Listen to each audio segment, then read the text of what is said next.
Ang Bataan Cavite Interlink Bridge ay mahigit 32 km 4 lane na magsisimula dito sa Alas Asin in Mariveles, Bataan to Barangay Timalan Concepcion in Naik, Cavite.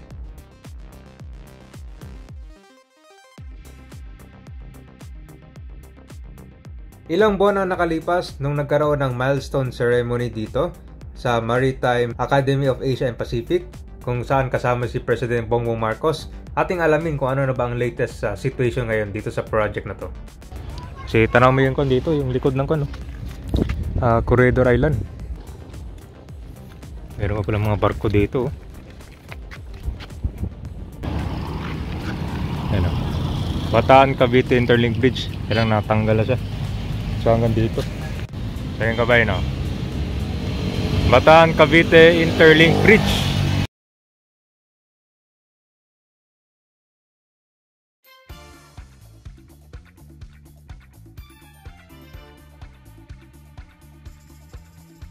Ito yung sample ruta ng Bataan Cavite Interlink Bridge. Simula dito sa Naik, Cavite at dadaan ng Corridor Island all the way dito sa Mariveles, Bataan.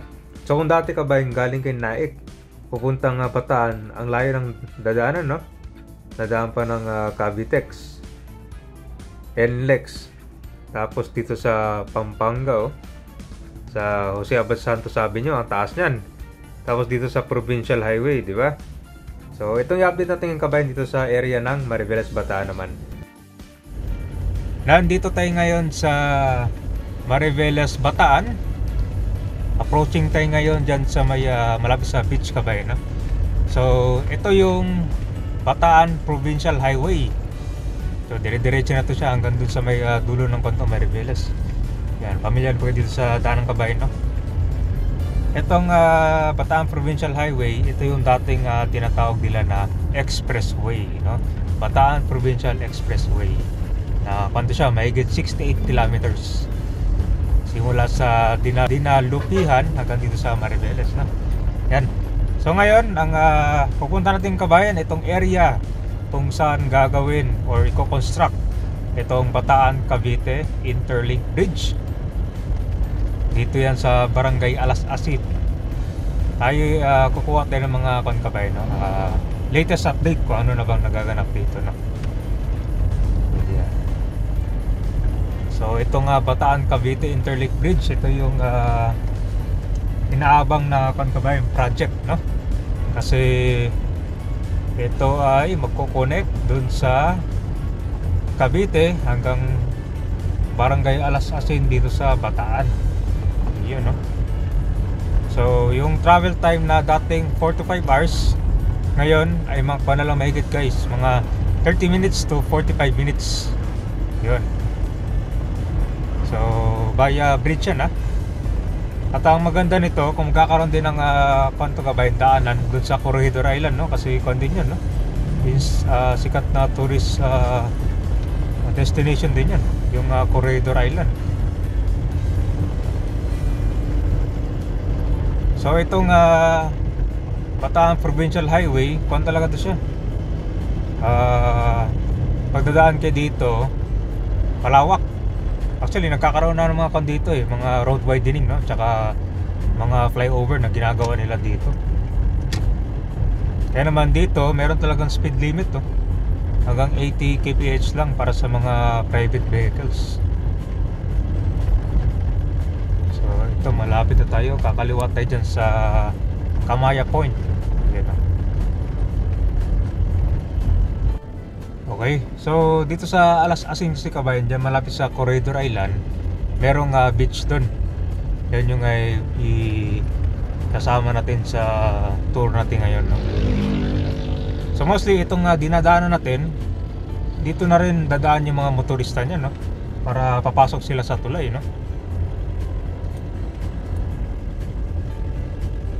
Yan natin, so nandito, Okay guys, nandito na tayo sa Bataan Provincial Highway. Ito yung papunta dun sa Maap, Maritime na sa dulo dun merong beach.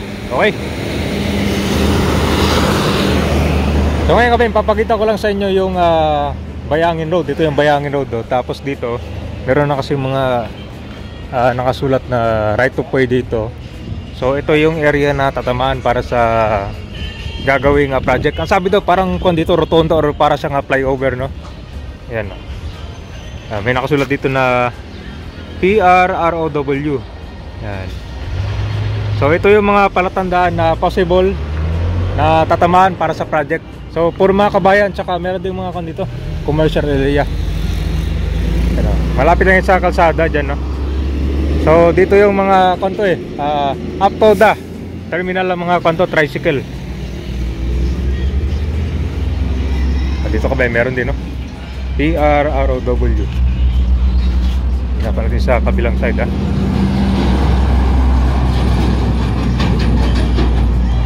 So medyo malawak pa yung dito ng gagawin nila, pero at least meron nating overview dito para sa gagawin na project. Alam mo, dati meron din dito ayun kabayan, no? Yung gate to. Dito kabayan, ito yung tatamaan din na project kasi may nakasulat dito, ano, Bataan Cavite Interlink Bridge. May notice na. So hanggang dito. So yung kabayan, no? Bataan Cavite Interlink Bridge. Letter of notice ito dito.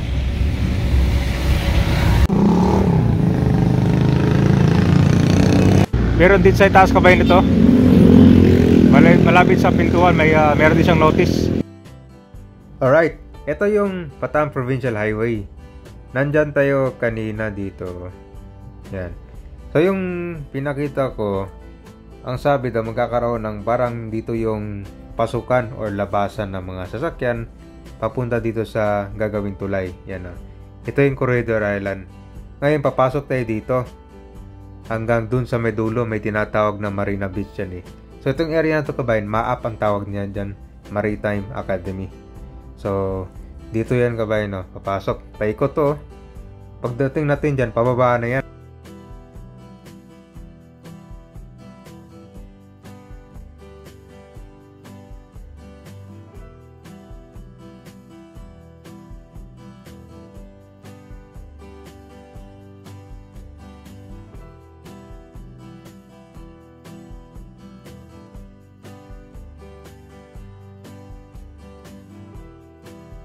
Alright guys, dito na tayo at kakanan tayo ngayon dito, no? Papunta dun sa tinatawag nilang lugar to na MAAP, Maritime.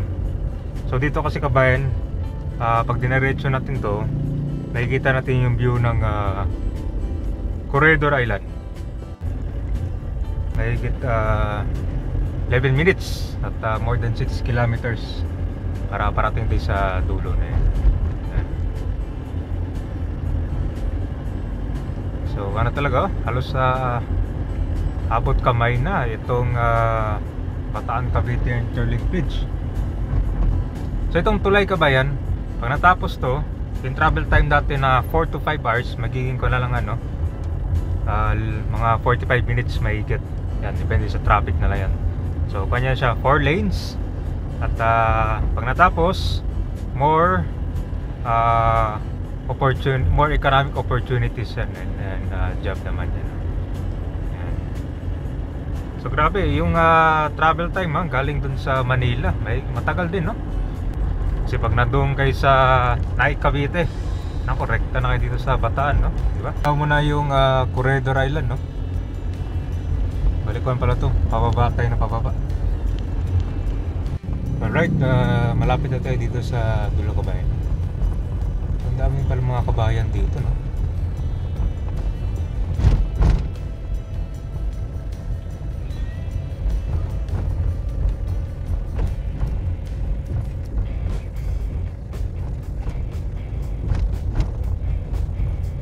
Ayan.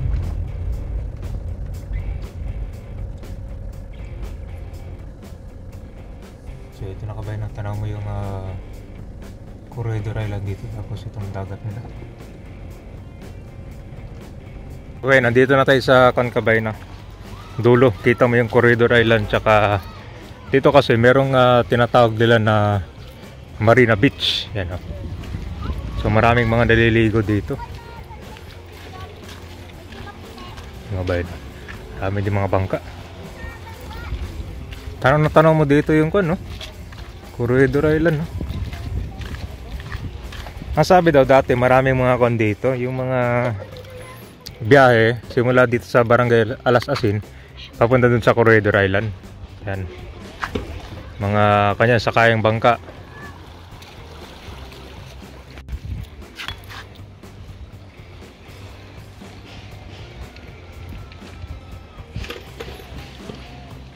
Wala pong lusutan dyan ng mga truck. Kung galing kayo rito, Dito na sila lalabas. Dito rin sila lalabas. Okay. Kaya wala po nilang lalabasan. Kundi dito rin. So ilang taon na yung mga residente dito na Ay, matagal na po sila rito. Matagal na? Matagal na po sila rito. Mga bata pa, ayan, yung kagaya ho niyan. Bata pa lang sila, 8 years old, 7 years old, dito na sila nakatira. Yun no, ito ho, dati, wala raw ito. Walang kalsada dati? Wala pong kalsada dito. Ngayon, sa dami ng tao, ginawa na. Ano po yung may-ari ng pier na yan, sila po nagpatambak dito. Unti-unti pong tinambakan to para. Sabi po yung mga turista rito, mga foreigner. Yung mga galing sa yung mga Manila, ibang bansa. Yung po sa ibang bansa, yung kagayang galing sa Subic, sa Olongapo. Mga foreigner ng mga Navy.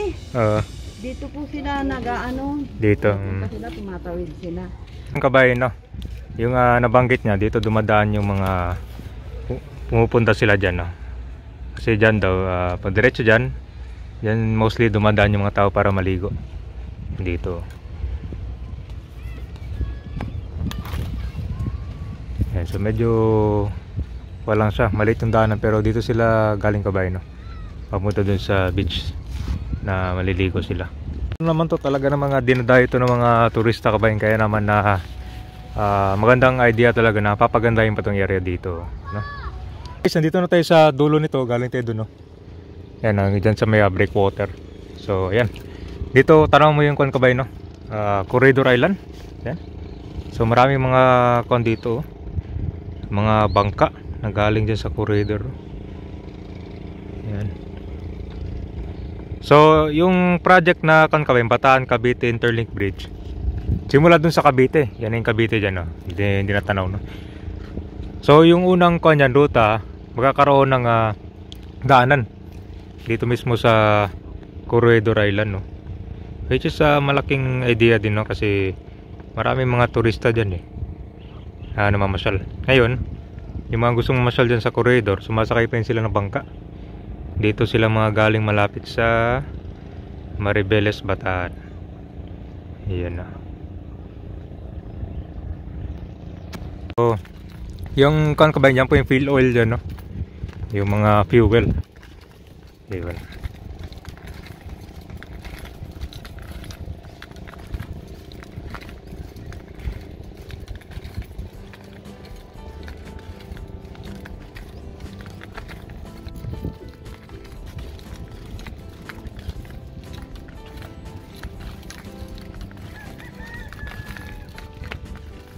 Yan nga ba yun, no? Dito dumadaan yung mga tao dyan, no?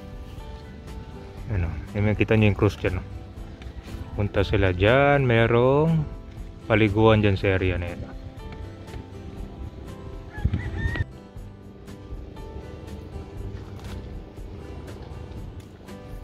Meron pa pala mga barko dito.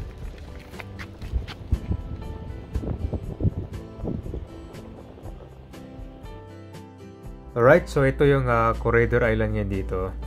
Bali, meron mga iba't ibang klaseng mga package dyan. Meron dyan sasakay lang kayo ng bangka tapos iikot lang. Meron din naman yung mga full package tour. May kasama kayo mga tour guide at bababa kayo dyan mismo.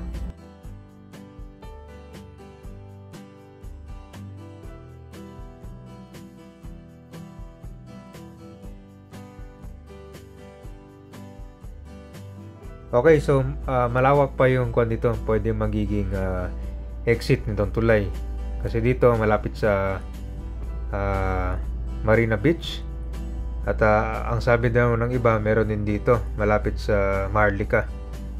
Ang labas naman yan dun hanggang sa may Bataan Provincial Highway. So isa sa mapapansin nyo dito, Puro bakanting area pa lang siya, 'di ba? Puro mga puno pa lang, walang mga kabahayan.